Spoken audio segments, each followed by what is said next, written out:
saudara masih di Amerika. Iya. Tanggal nyampe sini 17 dari tanggal 16 atau tanggal 15. Iya. Tujuannya telepon apa? Untuk membantu agar saya bisa karantina. Untuk membantu agar proses mudah pulang itu mudah, karena berangkat pengalaman sebelumnya dari Emirat harus karantina. Iya. Sehingga telepon ke paling supaya nanti nggak dikarantina. Iya. Saudara telepon kenal dari Intan, Dina kasih nomornya Paling ya. Iya. Apa jawaban ke Paling ketika saudara telepon? Doain aja ya semoga aja bisa gitu. Gimana? Ya doain aja ya semoga aja bisa gitu. Doain semoga bisa. Apakah ada permintaan untuk mentransfer jumlah tertentu supaya agar dia mudah? Saya mau nanya berapa gitu. Jadi saudara telepon untuk permudah mudah bisa. Kemudian saudara nanya berapa biaya yang harus saya keluarkan agar mudah gitu. Iya. Terus apa jawabnya waktu itu? 40 juta. 40 juta. Langsung merujuk angka tolong ditransfer ke 40 gitu. Saya Sudah disumpah tadi keterangan saudara ini kapasitasnya sebagai saksi juga, saksi untuk kepentingan dia. Iya. Dan keterangan saudara sudah dicatat sebagai keterangan terdakwa. Iya. Jadi dia yang merujuk bahwa tolong transfer 40 juta untuk mempermudah itu. Iya. Terus kapan saudara transfer? Sebelum saya Balik. iya. Artinya ketika saudara berada di Amerika, hari itu juga saudara transfer ke Opat ini. Iya. Rekeningnya siapa? Namanya siapa? Paling sendiri. Iya. 40 juta. Setelah itu artinya saudara sudah ada niat, memang saya nggak tahu karantina lah. Ya, karena sudah merasa transfer tadi. Ada nggak dikasih tahu sama polisi nanti di bandara ketemu sama si A, si B, si C? Enggak. Terus ketika di bandara saudara ditanya atau polisinya nyamperin ke dalam atau gimana? Komunikasi dengan Eko, dengan Jakasi, dengan itu tadi siapa yang komunikasi? Bukan saya. Siapa? Tahu saya bukan. Siapa yang menjemput saudara? Tapi nggak tahu siapa. Hah? Kok nggak tahu namanya gimana saudara? Saya cuma bilang Pak aja. Siapa Pak? Pak gitu. Terus PMI itu bagaimana dia bisa menyebut saudara? Apakah saudara sebelumnya sudah janjian? Ada orang lain yang sudah membuat kesepakatan bahwa nanti kalau ada orang ini tolong nanti diantar kemana gitu? Ada nggak? Saya kurang tahu. Kurang tahu. Ya saya cuma dijemput dari bus aja. Dari bus, begitu dari bus sudah ada tentara orang ya, TNI ya. Iya. Kemudian Apa? namanya Satria kok betul? Setahu saya Satria yang ada di bandara. Satria. Ini beda lagi. Beda lagi. Saya kurang tahu siapa. Kurang tahu. Jadi saudara begitu keluar dari Damri itu sudah ada yang menawarkan untuk dibawa kemana gitu? Cuma bilang ikut saya gitu ya. Ikut saya gitu aja. Iya terus saya pulang. Maksud ikut saya itu tahu nggak saudara mana? Yang saya pahami karena saya mau nggak karantina, biar saya nggak dilihat orang. Kalau saya keluar jadi didampingi seperti itu. Oh begitu. Jadi supaya kalau ada petugas yang melakukan pemeriksaan keluar dari Wisma Atlet, saudara bisa dengan mudah lolos gitu ya. Iya sepertinya seperti itu. Tapi siapa yang membantu saudara untuk keluar dari saudara ditanya namanya siapa, tidak tanya. Tidak. Terus setelah itu saudara kemana? Pulang ke rumah. Ke rumah. Iya. Besoknya kemudian undangan klarifikasi kapan? Tanggal 19. 19. Di mana klarifikasinya? Di Polres Bandara. Polres Bandara. Sebelum undangan klarifikasi memang saudara PCR dulu? Iya. Di mana PCR-nya? Tanggal 18 September. Hasilnya? 18 September. Hasilnya? Itu tadi yang diperlihatkan. Negatif. Negatif. Sampai sekarang enggak negatif terus? Alhamdulillah. Negatif terus. Pertanyaan saya, pada saat saudara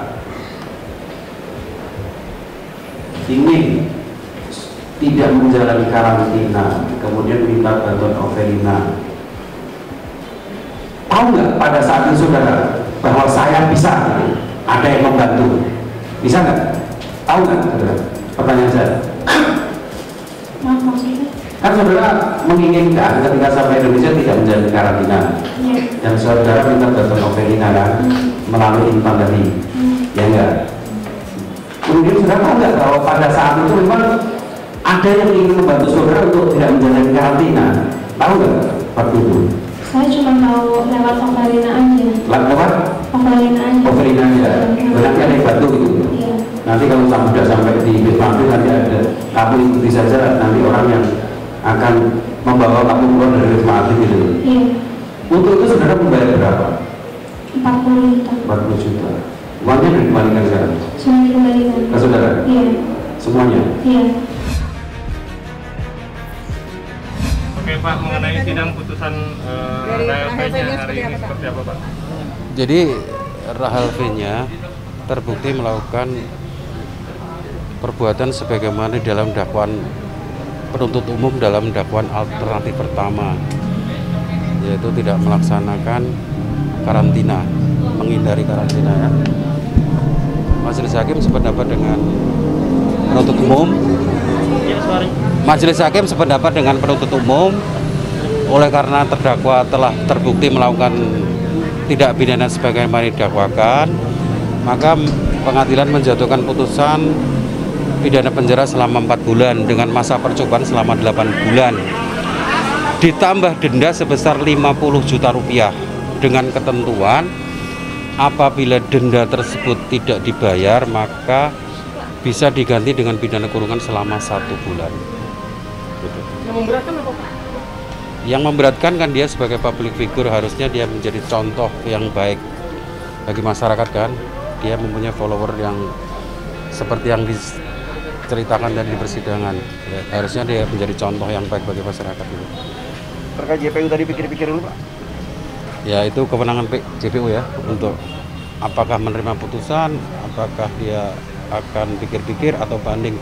Yang jelas dari segi hukuman Majelis Hakim sama dengan apa yang ada dalam tuntutan penuntut umum. Gitu. Terkait dengan vonisnya Pak, pakai pasal apa Pak? Vonis tadi? Bagaimana? Vonisnya tadi pasal apa? Pasal 93 Undang-Undang Nomor 6 Tahun 2018, Undang-Undang tentang karantina kesehatan. Berarti wajib membayar denda itu ya Pak? Bisa memilih, dia bisa memilih pidana kurungan 1 bulan atau bisa membayar 50 juta, tergantung yang bersangkutan. Bapak itu masing-masing dari 3 orang itu 50 juta atau Masing-masing 50 Berarti kalau juta. memang nggak membayar 50 juta, mereka kurungan 1 bulan? 1 bulan ya, itu. Di luar yang 4 bulan itu? Di luar yang itu, di luar yang 4 bulan. Kalau dia memilih kurungan ya dia tidak membayar selama, tidak bayar 50 juta gitu. Gitu. Kira-kira ada keringanan buat Bapak atau enggak? Putusan sudah dijatuhkan. Kalau dia minta keringanan tidak terima, dia silakan mengajukan banding itu aja. Tapi dari pihak Rahel Fania mengajukan banding atau tidak atau menerima? Tadi menerima, justru jaksa yang pikir-pikir. Pak, nanti hukumannya sendiri ditahan di mana Pak? Itu urusan jaksa. Kalau dia tidak menjalani pidana tidak menjadi masa pidana selama 8 bulan kan tidak menjalani perbuatan yang pidana selama bulan, dia tidak perlu menjalani yang 4 bulan itu. Nanti jaksa itu anaknya. Juga terkait yang kalau tidak membayar 50 juta itu juga? Ya, karena eksekutor dari putusan pengadilan itu kan jaksa. Pak, ini langsung ditahan atau dikasih break waktu seminggu untuk atau gimana Pak? Itu jaksa ya, coba tanyakan ke jaksa ya. Gitu. Oke. Tapi kalau dari jaksa itu sendiri langsung hari ini atau emang Apanya? Gimana? untuk dipenjarakan mereka Pak? Jadi artinya putusan itu tidak perlu dijalankan, kecuali dalam waktu 8 bulan dia melakukan perbuatan yang dapat dipidana. gitu. Gitu.